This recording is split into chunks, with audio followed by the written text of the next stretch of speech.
Première question qu'il faut se poser, c'est tout simplement qu'est-ce que le panoramique? Qu'est-ce qu'une photo panoramique? Ça a l'air simple. En pratique, c'est tout simplement, il y a des pigeons, c'est chouette, une photo dont la largeur va être beaucoup plus grande que sa hauteur.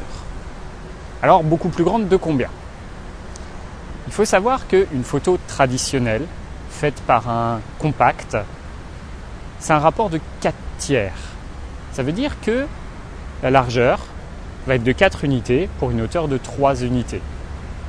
Vous avez probablement entendu parler de ces télé 16 neuvième, le 16 et le 9.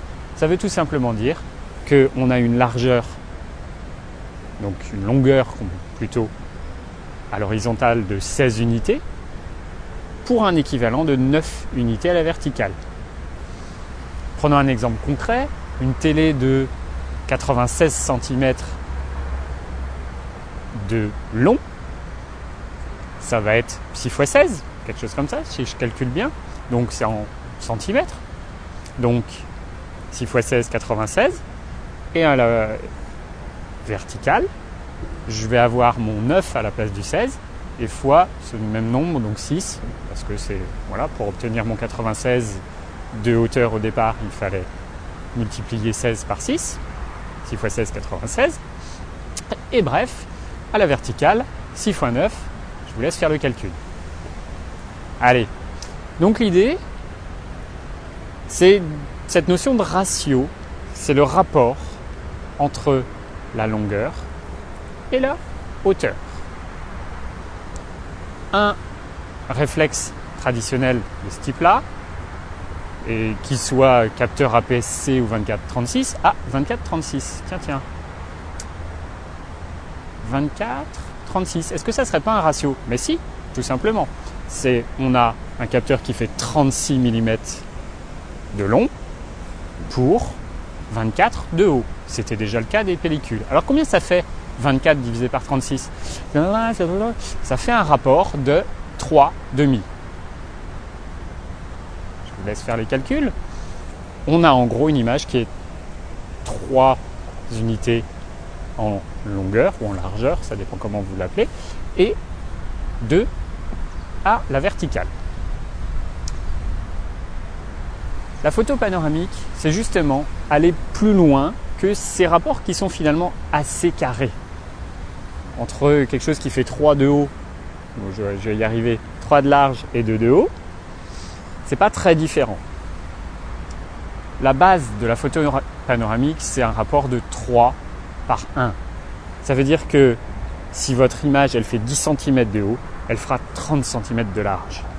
On va donc avoir une vision beaucoup plus horizontale. On peut aller au-delà, on peut avoir un rapport de 4-1. Il faut savoir que les rapports, on les note avec des 2 points entre ces chiffres. Le 16 neuvième, c'est 16, 2.9. J'ai l'air un petit peu flou. Je suis un peu en contre-jour aussi. Le 3.1, c'est 3, 2.1. Alors, il faut savoir que ça fonctionne aussi à la verticale, parce que rien ne vous empêche de faire un panoramique à l'horizontale.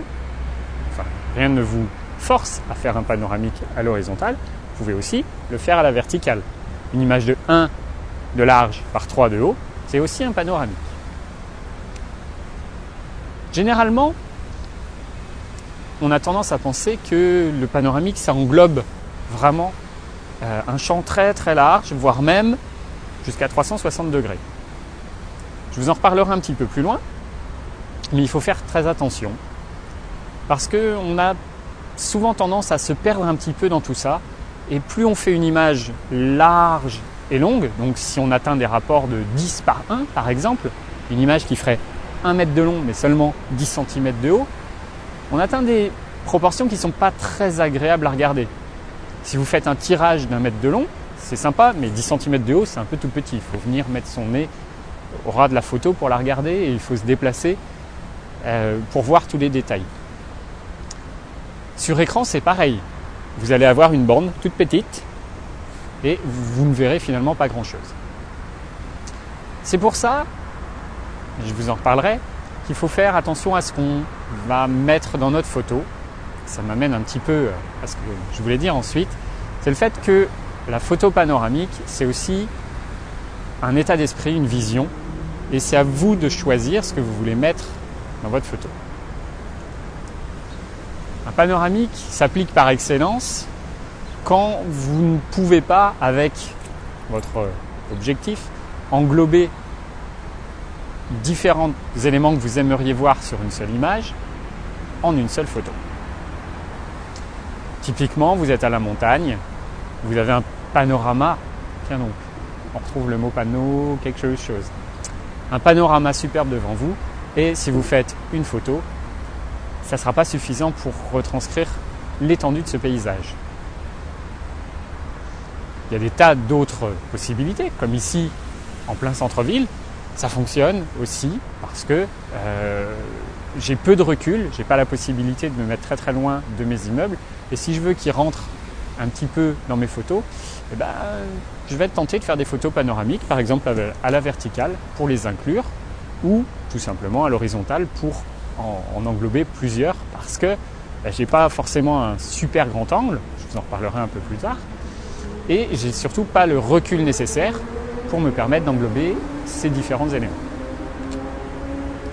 Voilà pour cette notion de définition. C'est important de se mettre d'accord. Certains iront même un peu plus loin dans ce qu'on considère comme panoramique ou pas. Il y a notamment, je suis sûr que vous avez vu ça sur internet, des panoramiques sur 360 degrés, aussi bien à l'horizontale qu'à la verticale. C'est généralement des applications un petit peu spécifiques. Vous les regardez dans un player qui vous permet à la souris de déplacer votre vision tout en gardant votre même point de vue. C'est l'équivalent de tourner la tête.